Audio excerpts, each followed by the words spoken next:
Hey guys, welcome back to When Geeks Craft. I'm Nicole, and today we're going to make some tiny maps.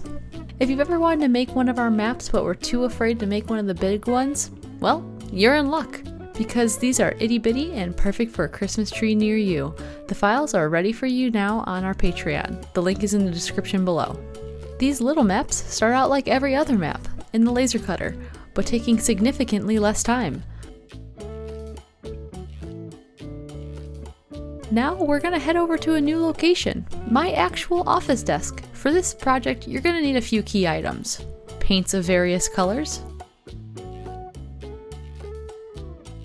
Airbrush cleaner for those of you that are too lazy to walk over to a bathroom sink to clean off your brushes like me. Chicago screws, super glue, and accelerant. A super clean paint well to keep all your colors separated. And of course, a cat in a hut. Once you have all of that ready, it's time to glue your pieces together. I want to point out that these typically take about an hour to make after they're out of the laser, so they're excellent first projects to start with. I first remove the tape and apply some super glue before attaching the pieces together. The Chicago screws can act as alignment pins, and the clamps could hold everything in place.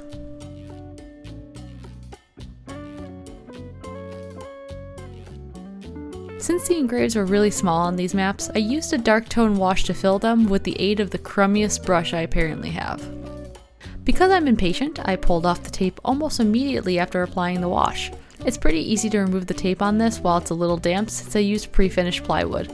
In all honesty, if you want to save some time with these and you have pre-finished plywood laying around, you could just not use masking tape, clean off any scorch marks left by the laser with some alcohol, and then wipe the wash into the engraves, cleaning off any excess that sits on the wood.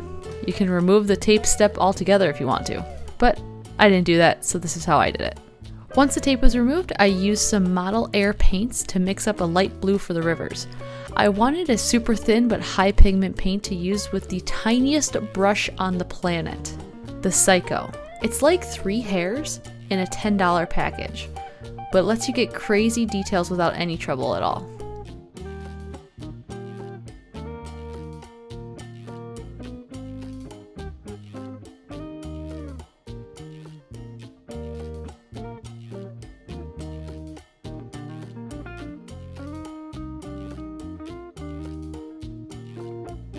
The Stardew Valley map has large enough trees to warrant painting them all. The Skyrim map does not. I just know where some of the trees are because I made the giant map. Now it was Drybrush time, and I'm still really serious about the fact that this only took me an hour to make. Drybrushing these maps is legitimately super easy. Again, I took that really cruddy brush, put some paint on it, removed most of that paint on a paper towel, and then put it on the map where I thought green would be. Now, I've painted this map before in a much larger scale, so I have a pretty good idea of where the colors go. But at the end of the day, this is your baby map. If you think an area would be green, make it green.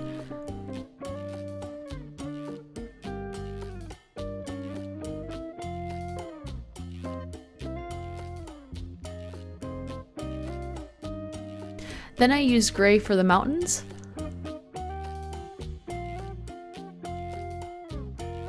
white for the snowtops,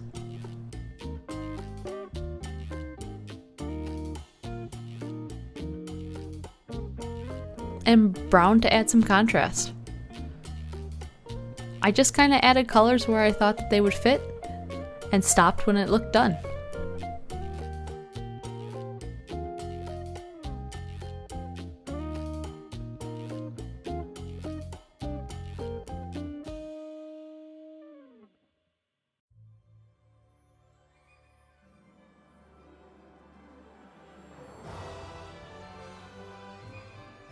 The acrylic pieces got some white paint in the engraves to help highlight the words, and then it was time for resin.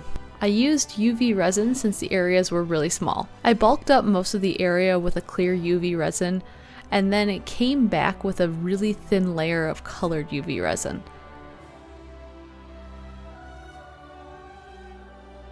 UV light has a really hard time with pigment powders, so it's best to add colors in very thin areas.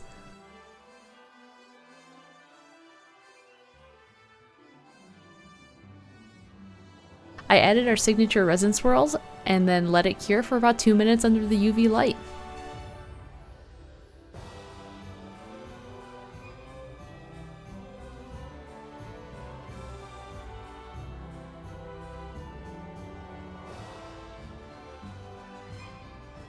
While those were curing, I removed the tape from the acrylic pieces and started assembling.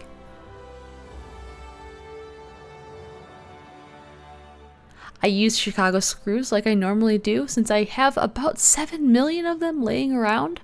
They are 5mm thick, and depending on the material thickness that you use, different lengths will be needed. Since these maps can be made really of whatever scrap you have laying around, it's really up to you to decide how thick you want them to be.